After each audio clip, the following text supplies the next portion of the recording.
तुमच्या आवडत्या ब्लॉगमध्ये तुमचं स्वागत आहे।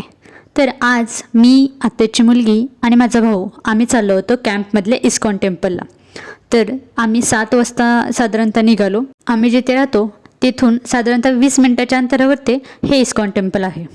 मग आज म्हटलं की जाऊयात सर्वांनी, कारण आज होती एकादशी। आपण इथे आल्यानंतर बाहेरच आपल्याला शूज स्टँड आहे, चप्पल ठेवून टोकन घेतलं आणि आता चला म्हटलं आतमध्ये जाऊया।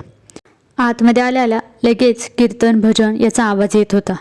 मग मन काही लगेच रमलं। मंत्रात आल्यावर एक वेगळंच वातावरण आणि वेगळंच मनाला शांती भेटते। आम्ही आता आलो आणि इथे जाऊन थोडा वेळ बसलो, कारण अजून वेळ होता।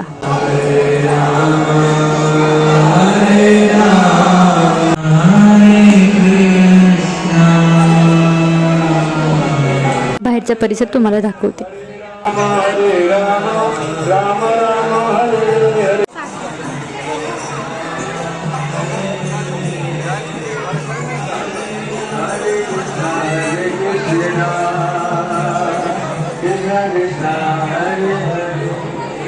त्या दिवशी एकादशी असल्यामुळे तिथे होती भगरची खीर। मग आम्ही खीर खाल्ली, थोडेसे बुक स्टॉलमध्ये गेलो, थोडे बुक बघितले आणि त्यानंतर गिफ्ट शॉपीमध्ये आलो। मग इथल्या काही मूर्ती छोट्या छोट्या बघितल्या, त्यानंतर तुलसी माला होत्या त्या बघितल्या, वेगवेगळ्या प्रकारच्या होत्या। त्यानंतर म्हटलं वेळ होता अजून, खाण्याच्या स्टॉलकडे आलो। एकादशी होती पण येथील बऱ्यापैकी आयटम हे उपवासा रिलेटेडच बनवले होते त्यांनी। म्हणजेच ही बघू शकता आपण भाजी आणि होती पुरी, ती होती पुरी म्हणजे भगरची पुरी। त्याचबरोबर वेगवेगळे आयटम होते जे भगरपासून बनवले होते।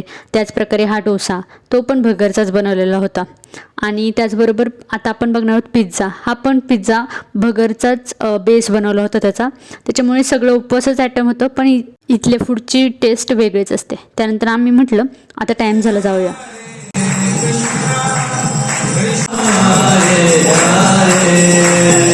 हरे कृष्णा कृष्णा कृष्णा हरे हरे, हरे राम हरे हरे कृष्णा हरे कृष्णा हरे हरे, हरे राम हरे राम,